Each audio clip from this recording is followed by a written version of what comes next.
दोस्तों हमारा आज का ये वीडियो उन सभी स्टूडेंट के लिए है जो कि सन 2025 में BSc first year first semester में एडमिशन लेने वाले हैं और उन्होंने अपने सब्जेक्ट के रूप में जूलॉजी और बॉटनी चूज़ किया हुआ है। तो आज के इस वीडियो में मैं आप सभी के लिए जूलॉजी का जो सिलेबस है उसको डिस्कस करूंगा। और हमारे आज के इस वीडियो की खासियत ये भी है कि जो आपका सिलेबस होगा वो हिंदी और इंग्लिश दोनों में होगा, क्योंकि मुझे पता है कि आप में से बहुत सारे स्टूडेंट ऐसे होते हैं जो कि हिंदी मीडियम से आते हैं और स्टार्टिंग में आपको बहुत प्रॉब्लम होती है इंग्लिश में सब्जेक्ट और सिलेबस को लेकर। तो आप टेंशन मत लीजिए, आने वाले दिनों में मैं आपके सभी जो प्रॉब्लम है उन सभी प्रॉब्लम को सॉल्व करूँगा, सिलेबस बताऊँगा। पहले तो आज हम लोग सिलेबस डिस्कस करेंगे और दूसरी ये चीज़ है कि आने वाले दिनों में आपको बॉटनी और जूलॉजी से रिलेटेड जितने भी वीडियो हैं सिलेबस से रिलेटेड हिंदी और इंग्लिश दोनों में मिलने वाले हैं। तो आइए वीडियो की शुरुआत करते हैं। और वीडियो में आगे बढ़ने से पहले आप सभी को कह दूं कि आप हमारे चैनल पर नए हैं तो प्लीज़ चैनल को सब्सक्राइब कर लीजिए, क्योंकि ये चैनल आपको हिंदी और इंग्लिश दोनों में जूलॉजी बॉटनी और आप चाहे किसी भी सेमेस्टर के हों हर एक सेमेस्टर से रिलेटेड वीडियो मिलने वाले हैं। तो आइए हम बात करते हैं फर्स्ट सेमेस्टर जूलॉजी की। और इस पेपर का जो टाइटल है वो है cytology, genetics and infectious disease. तो सिलेबस को डिस्कस करने से पहले मैं आपको बता दूं कि आपके सिलेबस में कुल 8 यूनिट दिए गए हैं और हर एक यूनिट में आपको अलग अलग टॉपिक देखने को मिलेगा। जैसे यहाँ पर आप देख सकते हैं यूनिट फर्स्ट, जिसका टॉपिक है structure and function of cell organelles first. यानी कि इस यूनिट में आपको सेल से जुड़े हुए जो सेल ऑर्गेनेल्स है यानी कि जो कोशिकांग हैं उनकी संरचना और कार्य के बारे में आपको पढ़ना है। तो अभी आपने पीछे इंग्लिश में सिलेबस देखा है, अभी मैंने हिंदी में भी दिखाया है, तो आपको इसी तरह मैं हिंदी और इंग्लिश दोनों में कन्वर्ट करके सिलेबस दिखाऊंगा। और जैसा कि मैंने प्रॉमिस किया हुआ है कि आने वाले दिनों में आपको इसी तरह वीडियो भी हिंदी और इंग्लिश में मिलेंगे। तो आइए देखते हैं कि फर्स्ट यूनिट में आपको क्या क्या चीज़ें पढ़नी है। तो सबसे पहले है plasma membrane, chemical structure, lipid and protein. तो आपको जो कोशिका कला है उसकी रासायनिक संरचना पढ़नी है और रासायनिक संरचना में आप इसके प्रोटीन और जो लिपिड का स्ट्रक्चर है, यानी कि कैसे प्रोटीन और लिपिड से प्लाज्मा मेम्ब्रेन का स्ट्रक्चर बना हुआ है, उसके बारे में डिटेल से आपको बताना है। फिर उसके बाद आपको पढ़ना है cell and cell interaction, cell adhesion, molecule, cellular junction. तो कहने का मतलब ये है कि कैसे कोशिका और कोशिका यानी कि दो कोशिकाएं आपस में जुड़े होते हैं, उनके बीच अंतःक्रियाएं क्या होती हैं और कोशिकीय जंक्शन क्या होता है, इसके बारे में आपको पढ़ना है। इसके बाद आपको पढ़ना है इंडो मेम्ब्रेन सिस्टम, जिसमें कि आप पढ़ेंगे प्रोटीन टारगेटिंग, यानी कि कैसे प्रोटीन को टारगेट किया जाता है, कैसे उसको छाटा जाता है, यानी कि सॉर्टिंग पढ़ेंगे। फिर उसके बाद पढ़ेंगे इंडोसाइटोसिस और एक्सोसाइटोसिस। तो इंडोसाइटोसिस क्या होता है, एक्सोसाइटोसिस क्या होता है, जब मैं आपको वीडियो बनाऊंगा वहाँ पर इन सभी चीज़ों को क्लियर करेंगे। इसके बाद आपको पढ़ना है introduction to all national and international biologist, यानी कि आपको प्राचीन और आधुनिक जीव विज्ञान के प्रति जो अलग अलग प्राणी विज्ञान के वैज्ञानिक हुए हैं उनके योगदान के बारे में पढ़ना है। खासकर आपको जंतु विज्ञान के जो नेशनल और इंटरनेशनल साइंटिस्ट हुए हैं उनके बारे में पढ़ना है और उनका क्या योगदान रहा है इसके बारे में पढ़ना है। इसके अलावा आपको यूनिट के लास्ट में पढ़ना है CIE, यानी कि कॉन्टिन्यूअस इंटरनल इवेल्युएशन, जिसे हिंदी में बोलेंगे सतत आंतरिक मूल्यांकन। अब बात करते हैं यूनिट सेकंड की। तो यूनिट सेकंड भी जो है सेल ऑर्गेनेल के बारे में पढ़ना है। तो यूनिट सेकंड के स्टार्टिंग में आपको पढ़ना है cytoskeleton, microtubules, microfilament, intermediate filaments. अगर हिंदी में बात करें तो साइटोस्केलेटन यानी कि कह सकते हैं कोशिका कंकाल, जिसमें कि आपको सूक्ष्म नलिका, माइक्रोफिलामेंट्स और जो मध्यवर्ती फिलामेंट्स होते हैं उनके बारे में पढ़ना है। इसके अलावा आपको माइटोकॉन्ड्रिया की संरचना, फिर ऑक्सीडेटिव फास्फोरिलीकरण, परऑक्सीसोम, राइबोसोम, इन सबों की संरचना और कार्य के बारे में पढ़ना है। तो ये है यूनिट सेकंड। अब बात करते हैं यूनिट थर्ड की। तो यूनिट थर्ड में आपको न्यूक्लियस और क्रोमेटिन स्ट्रक्चर के बारे में पढ़ना है। जिसमें कि आप यूकैरियोटिक न्यूक्लियस के स्ट्रक्चर और फंक्शन को जानेंगे। इसके अलावा इसके जो डीएनए और आरएनए है उसके केमिकल स्ट्रक्चर और उसके बेस कंपोनेंट है जो कंपोजिशन है उसको जानना है। फिर डीएनए में कैसे सुपर कॉइलिंग होती है, क्रोमेटिन ऑर्गेनाइजेशन क्या होता है, क्रोमोसोम का स्ट्रक्चर क्या होता है, इसके अलावा डीएनए और आरएनए कितने टाइप के होते हैं, इन सभी के बारे में डिस्कस करना है।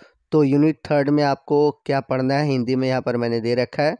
और आपके मन में बहुत सारे डाउट होते हैं। एक डाउट और ये भी होता है कि आप ये जो बीएससी कर रहे हैं क्या आप इसके पेपर हिंदी या फिर इंग्लिश में दे सकते हैं।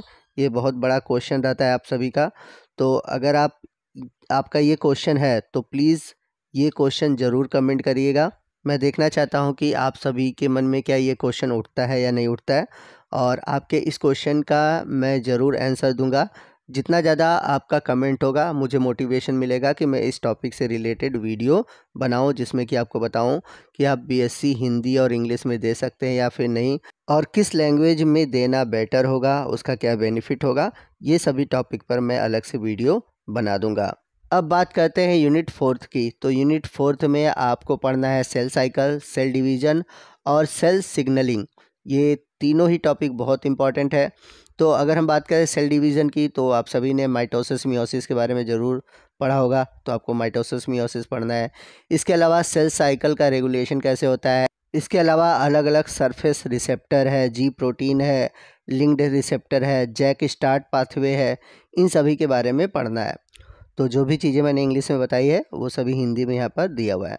अब हम बात करते हैं यूनिट 5 की। तो यूनिट 5 में आपको मेंडलिज्म यानी कि मेंडल के जो सिद्धांत है उनके बारे में पढ़ना है। इसके अलावा जो सेक्स डिटर्मिनेशन है यानी कि आपको अलग अलग तरह के जो लिंग निर्धारण की विधि है उनके बारे में पढ़ना है।